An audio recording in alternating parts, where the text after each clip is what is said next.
బద్రీనాథ్. అయితే ఏంటి? నాకు కొంచెం దిక్కుంది కానీ దానికి లెక్కుంది.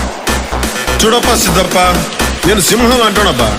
అది గడ్డం గీసుకోలేదు, మేము గీసుకోగలం, అంతే తేడా. మిగతాదంతా సేమ్ టు సేమ్.